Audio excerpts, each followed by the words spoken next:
صاحبي، لو انت فعلا مصدق ان الاهلي هيشارك السنه الجايه في دوري الابطال، فغالبا هتحتاج انك تكثف الدعاء ان ربنا يعافيك من فتنه المسيح الدجال.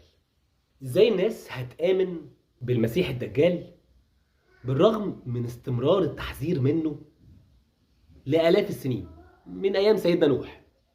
استنكار واستعجاب دائم من الجميع، اكيد سمعته قبل كده او حتى انت نفسك كررته، علما ان المسيح الدجال ده هيجي معاه معجزات.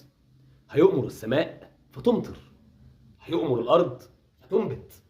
لكن الحقيقه ان المتدبر ولو قليلا يعني في احوال الشعب المصري، الطبيعي انه ما يستغربش ابدا من اتباع قوم ما للمسيح الدجال، لانه شاف بأم عينه وفي عين حياته اتباع الناس لظواهر ومواقف واشاعات وخزعبلات عجيبه جدا، واصرارهم في الدفاع عنها باستماته لغايه ما يكتشفوا انها بلح.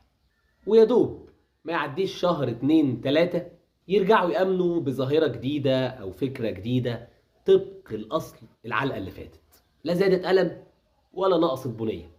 يعني على سبيل المثال كده وليس الحصر، جهاز الكفتة لعلاج فيروس سي والإيدز وأشياء أخرى، نظام الطيبات، عادل إمام هيسدد ديون مصر لو وافقوا إن صورته تتحط على الجنيه.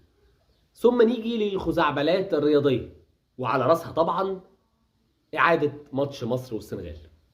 العامل المشترك بقى في كل القصص دي أو في أغلبها هي نزعة المواطن البسيط في حل مشاكله بسهولة.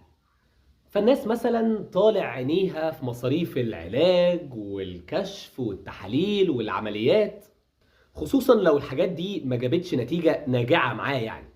فطبيعي لما دكتور يطلع يقول لهم ان انا اكتشفت علاج بمجرد ما تمروا قدامه هتتعالجوا من كل الامراض، طبيعي يصدقه، لانه عايز يصدقه، مرتاح وهو مصدقه.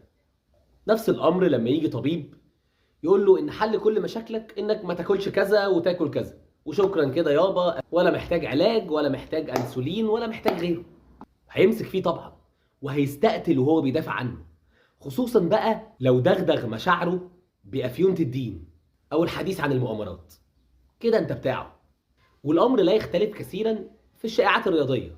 فلما يطلع فرج عامر رجل اعمال ناجح ومشهور وليه علاقات، لما يطلع يقول لك ان ماتش مصر والسنغال هيتعاد، فالمواطن البسيط اللي مصدر سعادته الوحيد في الكوره وعايز يشوف منتخبه في كاس العالم هيصدقه ويقعد يكرر الكذبه بتاعته. طبيعي.